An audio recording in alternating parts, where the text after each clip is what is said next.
Ronell Nolan, President, CEO, Health Agents for America, coming to you live this Monday. Lots of things to get your heart pumping. Football, our industry, Georgetown, CMS,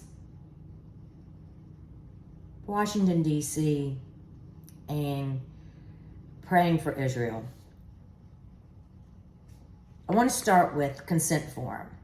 We've been talking about the consent form. If you work in the individual market, consent form is something that is required. It was required June 18th. I have finally created our consent form and had it approved by our attorney. So it is on this Monday morning news email. It's a sample. It's a guide for you to use should you need a form. On the Power Hour, we had Crankwheel that spoke to us about their new recording and consent program. Remember, it's free for the first 30 days, and after that, it's a very minimal cost. It is a very cool product. You can find it on the HAFA website, the partner page. As you're talking to your client, you can send them a link on their cell phone. They click on their cell phone and they can actually see your screen, your computer screen, see your face if you'd like to turn on your camera. You can ask them for their consent there. They can actually sign a consent there. It will be kept by Crankwheel for the 10 years that is required. You could record, videotape the entire process. You could enroll them while you have them live, making sure you have all the information correct. And at the end, get them to attest that information is correct. I will say that our consent form is actually consent/attestation.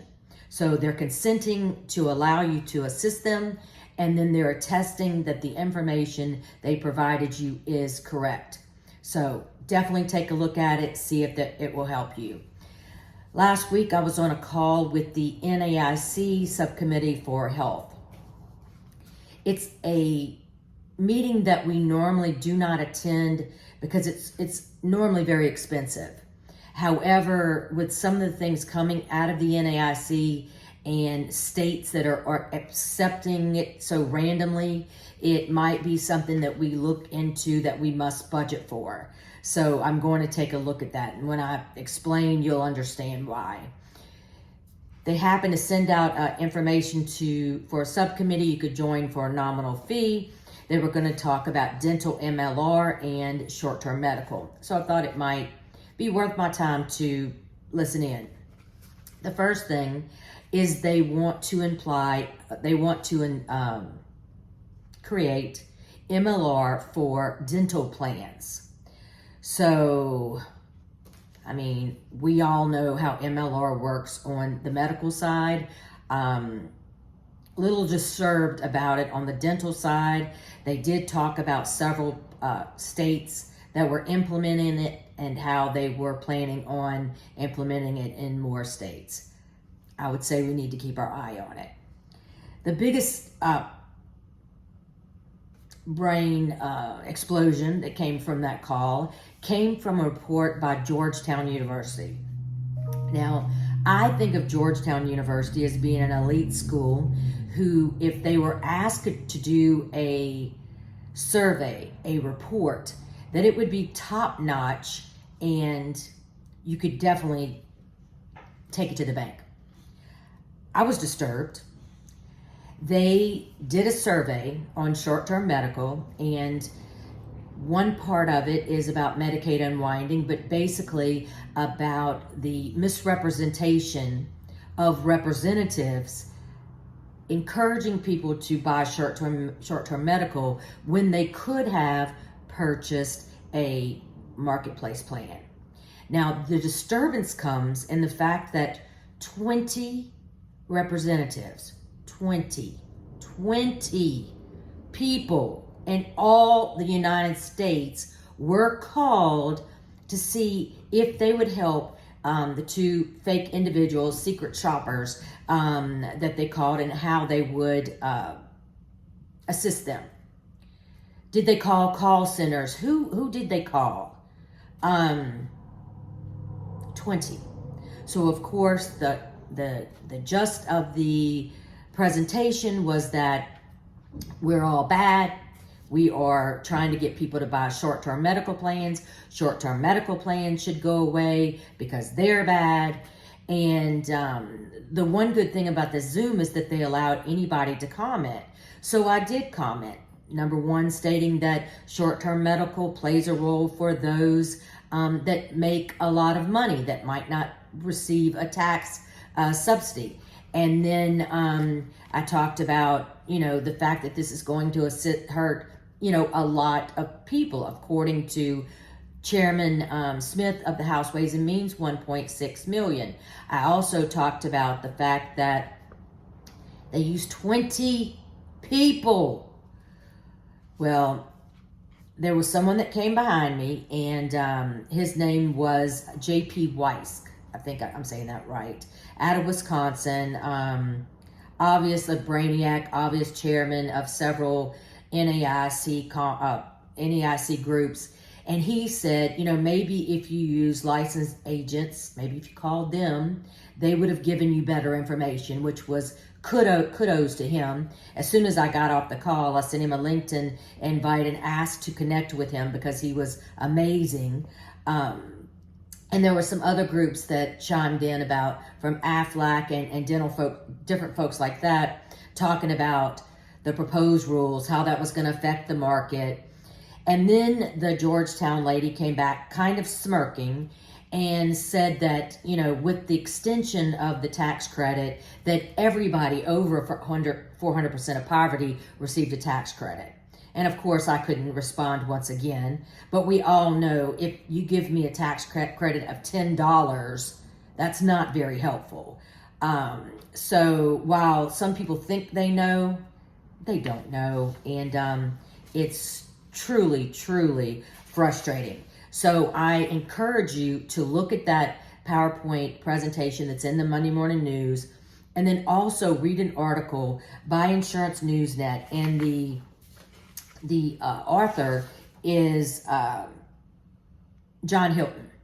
So it has his email there, john.hilton@infeedback.com. And I encourage you to reach out to him, because the title of his article is Americans who Lost Medicaid Likely Besieged by False Marketing.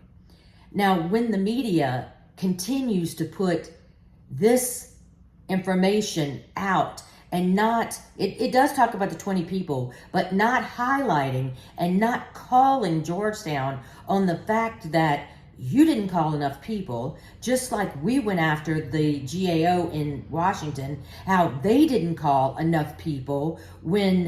How long does it take to call 20 people? And how much was Georgetown paid or given grants to do this report? It's really frustrating. So I encourage you not to take my word for it, to look at the presentation, to read the article, and then reach out and say, come on, people. Let's tell the truth. Let's actually call independent agents. Now, when the Georgetown lady was smirking, she did say, she said something to the effect about healthcare.gov. She didn't say we called agents that are healthcare.gov. She just said something. Now, somebody, and I can't remember if it was Aflac or whatever, put in the chat box that they had reached out to the link about Medicaid unwinding, and it sent people to healthcare.gov. So I guess they didn't pay attention to that part in their survey. I want to talk a little bit about rate filings for the ACA. ACA will be here before you know it. Medicare open enrollment is already here. But I was in a meeting with the Commissioner of Insurance in Louisiana, and average 1.5% increase in Louisiana on individual, and about 4% on small group. So that kind of gives you an idea of Louisiana. And then I found I think I turned it over. I found, yes, a breakdown of someone who had proposed what they think the rate increases are going to be. So that's in Monday Morning News too, to kind of give you an idea. And I also know our wonderful member Joshua Brooker has put together a program that you can purchase from him, that he provides the rates prior to open enrollment, so you can start working on your clients in advance after you get their consent, so you know that. And then there was some preliminary rates coming from some state exchanges that I thought was interesting. New York, between 13 and 52.7%. Maryland, 5.7 to 8%. Oregon, 3.5 to 8.5%. Washington, 9.11%. Connecticut, 12.4% to 17.5%. Vermont, 14.5 to 15.5%. So there's always a talk of state exchanges versus federal exchanges and what is best for the individual. And I just thought I'd share those that came across as I was trying to find rates. You know, what the rate increases look like for 2024. But I encourage you to reach out to Joshua Brooker, see if he's got your state on his radar. But, you know, I am trying to learn how to breathe and not get freaked out, because I was laying in bed yesterday saying, you know, you're going to stroke out. And how are you going to help agents and brokers across the United States if you have a stroke over all the things that are being done? So I'm just saying, let's band together. Tell your friends about HAFA. The bigger our army, the better. The more times you reach out to reporters, to legislators, the better. The more times we can tell our story, the better. Do not sit at home and not vote. Vote. Voting matters. Sitting at home and saying, I can't do anything, is not going to help the situation. I need you. HAFA needs you.